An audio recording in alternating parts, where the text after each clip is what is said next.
Have you ever just looked around and felt like there's a deeper pattern to everything? A kind of language that's hidden just beneath the surface?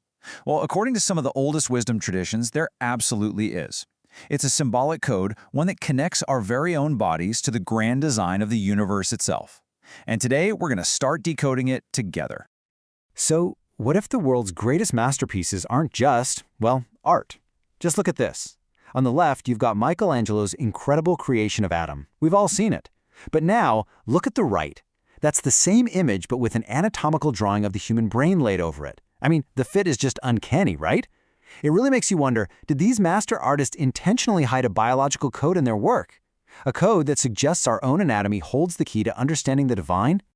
And this leads us to this really foundational idea you find in cultures all over the world: as above, so below. The concept is as simple as it is totally profound. It means that the patterns of the universe, the macrocosm, are perfectly mirrored right here, inside the human body, the microcosm. Our bodies aren't just flesh and bone. They're living, breathing maps of the entire cosmos. And hey, this isn't just some vague, fuzzy concept. Ancient spiritual systems literally use the human body as a blueprint. Check out the Kabbalistic tree of life here. On the surface, it's a diagram of divine creation. But look how it maps perfectly onto the human body. Every single point corresponds to an aspect of our consciousness that shows up physically inside of us. It's basically an anatomical guide to our own spiritual nature. You see this exact same idea in a totally different tradition.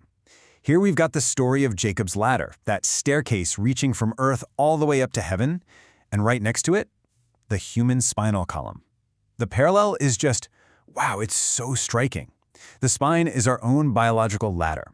It's the central channel connecting our most basic earthly instincts all the way up to our highest states of awareness. And it wasn't just them. The Egyptians were all over this too. Their Djed pillar, which was a symbol for stability, strength, and life itself, is pretty clearly a representation of the human spine. They knew that this structure is the pillar of our entire physical experience, the foundation that literally supports our consciousness in this material world. Okay, so if our own bodies are symbolic maps, you can bet that visionary artists used that idea to its absolute full potential.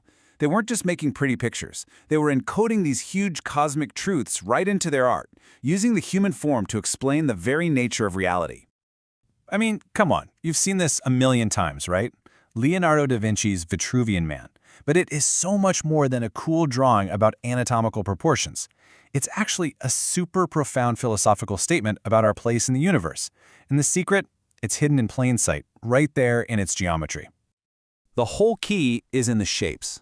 That circle, it symbolizes spirit, the eternal, infinite, timeless realm of pure consciousness. And the square, with its sharp corners and clear boundaries, that represents matter, the physical world, our body. So where are we? Where is humanity? Right smack in the middle, at the perfect intersection of both. We are the living bridge between these two worlds. So we've explored all these physical symbols, this idea of the body as a map.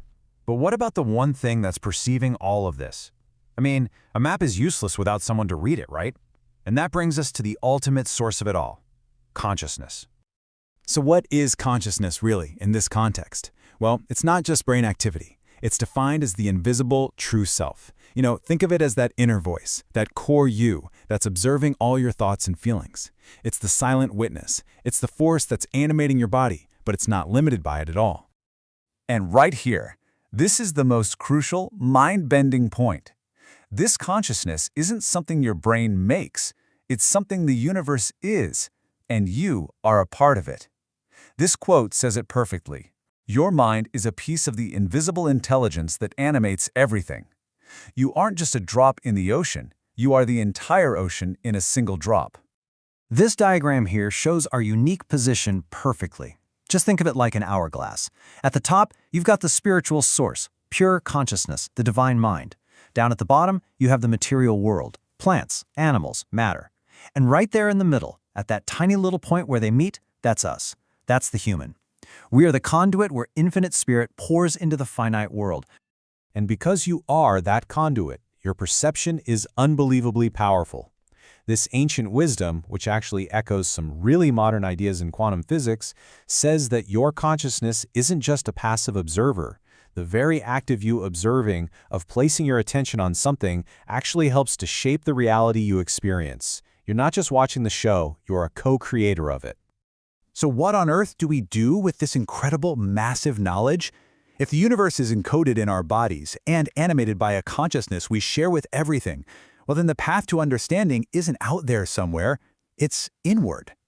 And the key, the one that's presented over and over again in these traditions, is practices like meditation.